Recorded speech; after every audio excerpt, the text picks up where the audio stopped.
Hello, happy Friday. I am going to be jumping straight back in to Behold a Pale Horse by William Cooper. At this point, I think that everyone watching this knows who he was. We are going to delve straight into chapter 6 tonight. I think it's important to highlight a few of these things as the events unfolding around us in the world today help to highlight this so savagely applicably. So chapter 6 is on FEMA, the Federal Emergency Management Agency. And so I'm just going to begin reading. We have, the following is a transcript of an audio tape with an urgent message to the people from William Cooper on the subject of H.R. 4079. We must stop the traitors now. William Cooper dictated this information to me by phone in early 1990, and I tape recorded the information as he gave it.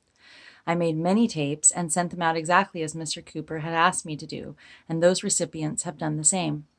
My name is Richard Murray, and I believe that William Cooper is the only man in America outside of the secret government who truly knows what is happening and what it means to us, the average American citizens. Begin tape. There's a guy by the name of Buster Horton. He's a member of FEMA, and he's a member of the interdepartmental unit, which is empowered in the event of national security emergency to become the unelected national government, a sort of FEMA secret government, so to speak. A pretext for invoking those emergency measures can be found almost daily in the newspapers. It can be anything from the suspension of debt payments by the high bureaus of American countries to mass runs on U.S. commercial banks. And that's an issue, by the way. That's being handled personally by the National Security Council and Brent Scowcroft. To food shortages, to the drug war. The whole bit, anything, any disaster emergency declared it all, even including the oil spill from the Exxon tanker in Alaska. If the president had declared a national emergency, that could have triggered it. Any instability in the Middle East, anything, in fact. And they've already tested their capabilities in April of 1984 with REX-84A. And that was designed to test the readiness of the U.S. civilian and military agencies to respond to serious national security crisis. Now, the executive order that will implement this, the executive order 11051, details responsibilities to the Office of Emergency Planning, or FEMA. Pardon me. It gives authorization to put all executive orders into effect in times of national emergency declared by the president, increased international tension, or economic financial crisis. Note that this covers every conceivable domestic crisis, but does not even mention war or nuclear attack. Now, the only thing that has to happen is for FEMA to be able to implement all the executive orders, emergency executive orders, is for the president to declare a national emergency of any type as long as it is a national emergency. Executive Order 10995 provides for the takeover of communications media. Executive Order 10997 provides for the takeover of all electric, power, petroleum, gas, fuels, and minerals.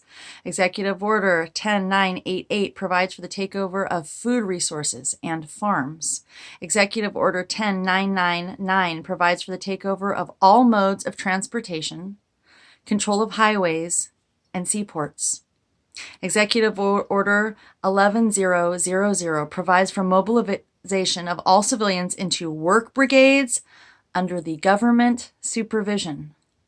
Is everyone listening to this?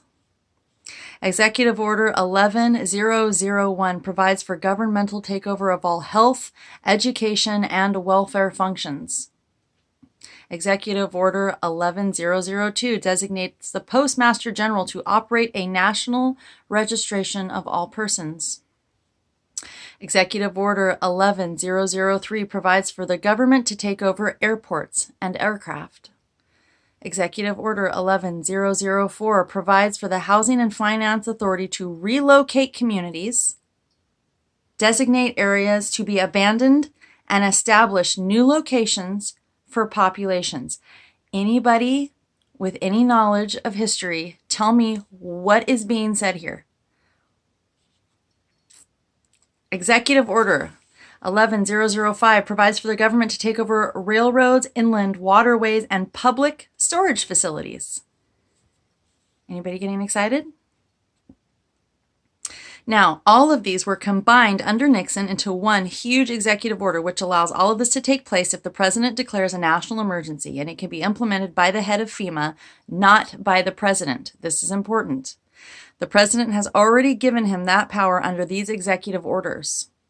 All of these were combined into Executive Order 11490, and that was signed by President Carter on July 20th of 1979 and is in fact law. So, if H.R. 4079 is passed and the president does what it says and declares a national emergency because of a drug situation, whether it's for 1 year, 5 years, 5 minutes, or forever, it doesn't make any difference. FEMA can then implement all of these executive orders, take over all local, state, and national government, suspend the Constitution, and basically do whatever it is they want to do. Now remember what North said during the Iran-Contra hearings. He said that they were prepared to suspend the Constitution of the United States. And he said that if it hadn't been for their getting caught, that this would have happened. And all that they did was delay it. This is what is still going to happen. Now they've nominated, and I think they have appointed Major General Calvin Franklin, who is the head of FEMA. He was nominated because of discussions proposing the removal of the implementation of the National Guard in Washington, D.C., and Major General Franklin is or was the commanding general of the District of Columbia National Guard. Now, you've got to know that the National Guard would be of no help at all in combating the drug traffic of Washington, D.C., or of anywhere else. The primary effectiveness of the National Guard is in controlling mass civil disobedience. On March 24th, President Bush issued a new executive order delegating to the director of FEMA powers which were vested by the president by the Disaster Relief and Emergency Assistance Act of 1988. And although the order is described by the White House as simply a technical matter, in reality, the revision delegates to the FEMA director direct responsibility for a large number of items which were earlier only the president's prerogative. And that includes responsibility for general federal assistance, federal emergency assistance, hazard mitigation, individual and family grant programs, and the power to direct other federal agencies to assist in an emergency. And that's the key. All federal agencies come under FEMA. Of course, the president retains the power to actually declare an emergency, but as soon as he does that, the implementation of the measures utilized will be transferred directly to the director of FEMA. The brains behind the contingency plan for a police state were the members of the Council on Foreign Relations and the Trilateral Commission, both of which Bush is a member of, was.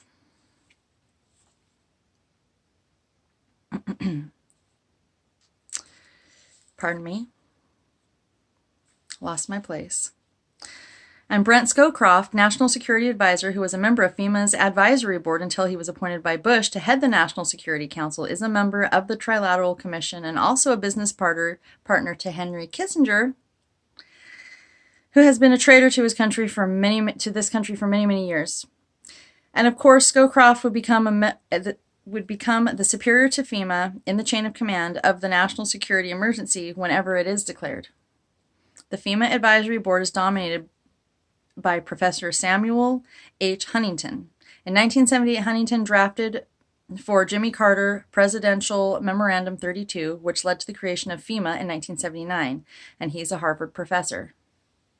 He wrote the seminal piece for the Trilateral Commission in the mid-1970s, recommending that democracy and economic development be discarded as outdated ideas. Let me read that again. Recommending that democracy and economic development be discarded as outdated ideas. He wrote as co-author of the book Crises in Democracy, quote, "We have come to recognize there are potential desirable limits to economic growth. There are also potentially desirable limits to the indefinite extension of political democracy. A government which lacks authority will have little ability short of cataclysmic crisis to impose on its people the sacrifices which may be necessary." End quote. All of Huntington's ideas were rewritten into National Security Decision Directive 47, which is an NSDD 47, and that was enacted by President Reagan on July 22nd of 1982. It identified important areas to be upgraded, such as the National Industrial Base to maintain the national defense, but it nonetheless, and this is very important, laid the groundwork for the secret government's options to institute a police state, and its title is Emergency Mobilization Preparedness. It ordered preparedness measures that involve the waiving or modification of socioeconomic regulations that delay emergency responses and that could receive priority attention. It also specified that preparedness measures that are or may be impeded by legal constraints be identified in the priority task that lays the groundwork for the suspension of the Constitution. Make copies of this tape if you want to. You don't even have to transcribe it if you don't want to, but get this out to the people. It's important that they understand that if H.R. 4079 is passed, they are history. They won't pass it if we get this out to the people and tell them that this is what they're doing. Most people don't even know about it, and that's to the secret government's benefit. If we get this out and tell the people what they are doing, then people can get on the phone and then go down to kick their congressman's ass, which is what they should have been doing years ago, and get this thing thrown out of Congress. And the next thing that they need to do is throw their congressmen and their senators out of Congress and to keep them out of Congress, and to put their neighbors in there, people they can trust, and keep them there for only one term. The Constitution is in serious danger. This has nothing to do with the right wing, the left wing, or any other damn thing. It has to do with the Illuminati taking over this country and joining in the New World Order. When you give this out to the people, make sure they agree to make 10 copies and to send this to their friends. As of this writing, H.R. 4079 is still in committee and has not been subjected to a vote. Granted, this book was published, I believe, in 1990. It's one of the most deceptive and dangerous pieces of legislation to go in front of Congress in many years. It must be stopped at all costs. You must call your representative and stop this bill. H.R. 4079 has included within its pages 2 provisions that are meant to divert attention from the fact that the bill would declare a state of national emergency for 5 years and would allow FEMA to literally take over local, state, and federal government.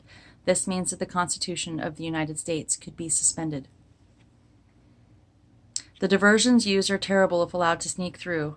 One is a clause that would eliminate the Fourth Amendment to the Constitution, and the other would eliminate the Eighth Amendment to the Constitution. The diversion would cause heated argument over these 2 provisions, resulting in some sort of a compromise while allowing the declaration of a 5-year state of national security emergency to sail right through Congress and become signed into law. If this happens, it's goodbye USA and hello New World Order.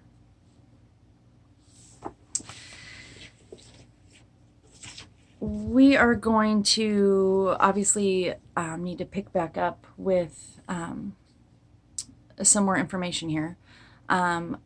We are going to roll out the next reading with the idea of concentration camps within the United States, a national security total takeover, implementing the new government, a planned police state, files on potential prisoners, mental cooperation and takeover plans, the people versus the conspirators, Geneva Convention, ignoring the Constitution, the price of patriotism, and the price of apathy. I do hope that you will consider a different narrative. I do hope that some of you who are beginning to wake up will apply some of these seeds spherically, and that we might all rise together. Be well, everyone.